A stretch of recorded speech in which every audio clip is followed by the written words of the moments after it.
Welcome to Strip Cover Lit. I am Adrian Fort. And I'm Dalton Gentry. And we are here with the Barnes & Noble Screwed Us Book Haul. Uh-huh.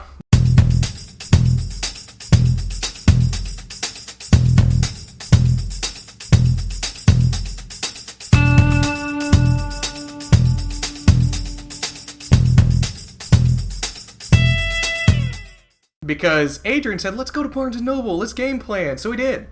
And I said, Adrian, I want a budget. I've got some things, unexpected expenses. I'm not spending any money. And he made me buy books. Well, let's tell the full story. We were game planning our October, and we decided we were going to read Frankenstein to have it drop on Halloween. And I know I have a Frankenstein somewhere. I can never find it when I'm looking for it. So I said, hey, I'll go ahead and pick up a Frankenstein. I go over to the Barnes & Noble Classics rack. Barnes & Noble Edition Classics are buy two, get one free.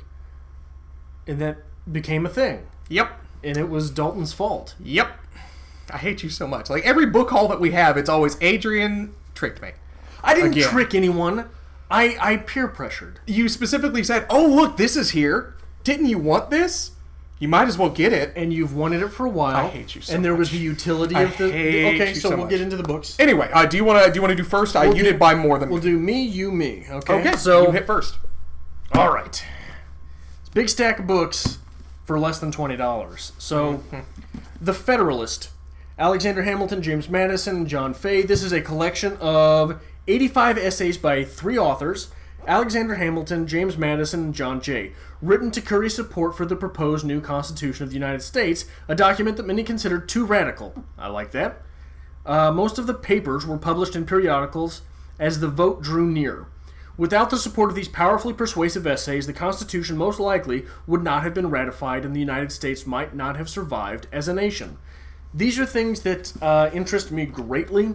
Hopefully when we expand into Philosophy Channel, we will get into breaking these down one by one. We might do a little bit on our BookTube channel, but I think we would have to find them pertinent to literature. Yes. As opposed to just being usful for what they are. But, we said these are buy two, get one free. Yes. But if you put them all together, $6. $6 a book. Yeah, right.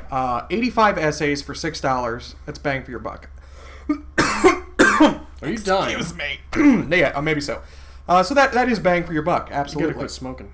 One of these days. Second, I've needed this for a while and I have not picked it up because we never read it in college. Correct. This is correct. We never read this in college. We didn't read the whole thing. We read an entirety of one of the books. No. For one class, we were presented a snippet. And that's what this is going to look like if you don't have the whole thing. Okay, maybe we did read one book of it. Yeah, about 30 pages. Okay. We read. I'm but pretty that sure is we read book That one. is all we were given, and it's a shame because this is considered one of the pinnacles of English literature. Yes, but did you want to read 300 pages of this? 400 Nope. pages of this? Nope. Paradise Lost by John Milton. I'm gonna figure my way through this eventually.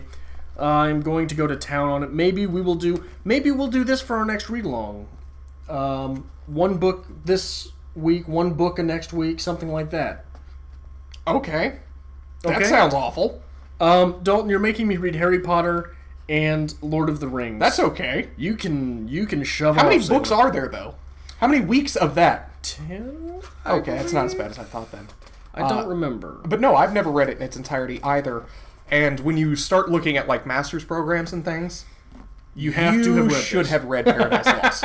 You have to have read this. Absolutely so. So there's Paradise Lost, and finally a book that made me realize, you know what, I gotta do this because I've been wanting this book for a long time and I've neglected it every time I'm at Barnes & Noble. The Origin of Species by Charles Darwin. This is something that, as an atheist, I owe it to myself to make it through, even if this is not the latest and greatest in the scientific field. This is a classic of science, right? Yes. So I picked up a copy as well. Okay. This is also something that I don't own, and I do agree with you. I feel like I should read it. I should have already read it. But we are, again, talking about doing a philosophy channel, and this would be something I would definitely say both of us need a good copy of. Yes. So this was one of the things that you sold me on for picking up some books. One of the few revolutionary works of science that is engrossingly readable, The Origin of Species not only launched the science of modern biology, but has influenced all literary, philosophical, and religious thinkers since. There you go. I don't think we can go wrong with this. No. I'm all about it. So this was one of the reasons that, Adrian persuaded me to pick up some books. Because if it's buy 2, get the 3rd free, you might as well buy 3. Yeah, if you're buying one, you might as well buy a second, because especially in the classic section, Yes. there's always something else that you should have read, but you've neglected.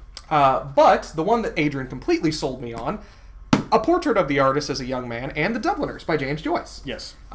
We talked about Joyce a lot, and a lot of people have called us out. And basically challenged us to... You know what? I bet you won't read Joyce. Yeah. Widely regarded as the greatest stylist of the 20th century English literature, James Joyce deserves the term revolutionary. This is daunting. Yeah. I'm terrified of getting into this, but I think if you are going to start with Joyce, A Portrait of the Artist as a Young Man is a good place to start. Yeah. We are not going to start with Finnegan's Wake. No. But I've always wanted to read Finnegan's Wake as well. It's just one of those ones very much similar to Paradise Lost. Yes. I feel like I should have read it. I'm obligated to. There's a lot of things that we should have read. Yeah. And we never did. And we're getting there. We're getting there. We're making our way through literature step by step with the channel. This next one, I'm not happy about. Yes, you are. I purchased this out of necessity, and I'm very upset with myself. I made you purchase this out of spite. I have the collected poems of Emily Dickinson.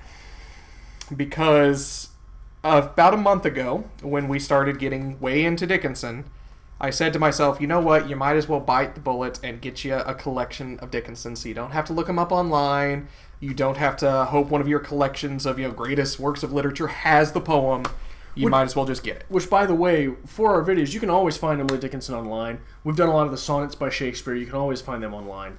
Dalton spent money for Emily Dickinson. I spent money on Emily Dickinson. I am broken as a man. I hope Miss Dickinson enjoys my $7.95. What a misogynist turn of events right there. What? I am broken as a man. I hope Miss Dickinson. Well, I am broken as a person. I hope Miss Dickinson enjoys my money. Because, I don't know, I've always said if you can get it for free online, why would you buy the printed copy? Until you are literati. Yeah, until Adrian popped up in the back of my brain, and he said, hey, Dalton, you can take notes so much easier on paper. Hey, Dalton, throw the Kindle away. So there you have it. I spent money on something that's free, that I didn't want, but now I own it. There's something transitive in the mental state about looking at something on paper. I love paper. I got a Kindle originally in college for classics, because why would I spend $30 to $40 a book when I could get every single one for the price of one Kindle? Right. I will read from time to time on my Kindle still. I still enjoy printed copies. Absolutely so.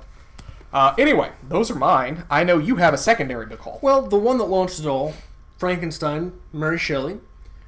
This is something that I have never read. You have. You've never read Frankenstein? I've never read Frankenstein. I first read Frankenstein in high school in my basically AP English class. This was the assigned text. I believe it was my freshman and or sophomore year. I'm not sure. We were assigned this because I took a monster movies class. In college, right? Yes. This is college level. Okay. This was Roberts. Yeah. So it was littered. It was English. And Frankenstein was the novel that was assigned. So I've been through this twice. Basically, all you need to do is pick up the dictionary and look at the word countenance. That's it. That's the novel. Okay. I hate that word. I am excited to see what you mean by that. What I mean, what I mean by that is, and maybe it's just because it's a little bit dated. No one uses the word countenance anymore. Right. Mary Shelley uses it every other page, and it will drive you insane. Well, here's one of the things that I really enjoy about the Barnes & Noble editions, if you don't have any, is that they always have a little bit of extra literature about the little book. introduction. Yeah, so this one has The World of Mary Shelley and Frankenstein. It has an introduction. It has the artist's introduction. This has a little bit about Mary Shelley. So things like that are a plus, definitely, for me. And Frankenstein, despite me talking a little trash on it, because, It was very big for literature. It was very defining of that movement in literature. It's good. Revolutionary text. It is. So it's worth reading. Anyway. Next, Heart of Darkness, The Tale of Adrian Fort. That's what I plan on naming my autobiography, my memoir, Heart of Darkness. Heart of Darkness and selected short fiction by Joseph Conrad. I have read zero Joseph Conrad. It has been suggested many times in our comments section that Adrian should have read Heart of Darkness. I think that eventually... Excuse me, sir. You've read zero Joseph Conrad? Yes. You do realize at one point in our college career they assigned Heart of Darkness, right? No. Yes, they did. No. Yes, they did. What class? It was Robert's class, so I know you were in there with me. I did. No. Roberts assigned Heart of Darkness. No. Yes, he did. No. Yes. He talked about it damn near every day. Oh, no. Assuming that... No. I will dig out that syllabus. You do that. Because he assigned Heart of Darkness at one point. That was not... yes. You go ahead and you find that, and I will eat crow on the channel. But that never happened, and you will never find it. You didn't save anything from college. It's going to be the one Roberts class that I took and you didn't, and I'm going to feel like a jackass. Anyway. So, Heart of Darkness, I think that's something that we should probably eventually get around to on the channel. I think that is something that would be profitable. And short stories, which I'm always a fan of. Fair enough. Finally, sticking with the horror theme, Dracula by Bram Stoker. I know I have a copy of this somewhere. I can never find it. I know I have a copy of Frankenstein. I can never find it. So I went out on a limb. I have tried to read Bram Stoker's Dracula. Really? Yeah. Have you ever done it? No. It's epistolary. It's not hard to read. It's just not very... It is not by my sensibilities very good. I will say it that way. It's... Everything that I got a... Boy, I think I got 150 pages in, something like that. It was just... It was sort of boring. Okay. Defining of the horror genre, again. Yes. Right alongside Frankenstein, in my opinion. Right. However, I've seen Dracula on the shelves many times, and I've looked at it, and many times I'm like, I'm just not interested enough to dedicate 800 pages. Not going to do it. How many is it? 4 something, I think. 450? It's a big text. It is. In this print fashion, it is 444 pages. I've always just settled for watching Mel Brooks' Dracula Dead and loving it. I just always assumed it was close to the same thing. Yeah, it has to be. Surely. That's got to be. So that is the meat of the novel right there. Hey, but good on you. Good on you for going for it. That's on your own on that. Well, we'll see. We'll see. You've made me read a lot of garbage for the channel. That's the thing, though. Can you call Dracula garbage? Well, you're calling Lord of the Rings garbage right now, so... Well, that's not necessarily fair because Lord of the Rings is garbage. Lord of the Rings is garbage. But... Trash. But if we are going with the theme of the Dungeons and Dragons, the novel. If we are going on the theme for the horror genre, I'll give you Dracula. Okay. It's right alongside Mary Shelley's Frankenstein, in my opinion. Okay. So this is the Barnes & Noble Strudus book haul. 9 books, 2 of which interlap, so 8 different books total. Less than $60 for classics. Yeah. Can't beat it. Can't beat it.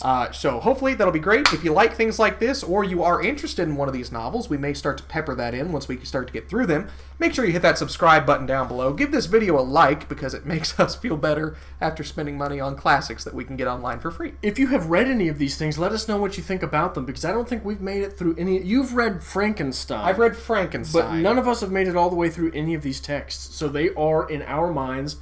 very large question marks. So if you can answer any of those questions, leave that comment in the section below. Also, make sure you follow us on Twitter at StripCover and on Facebook at StripCoverLit.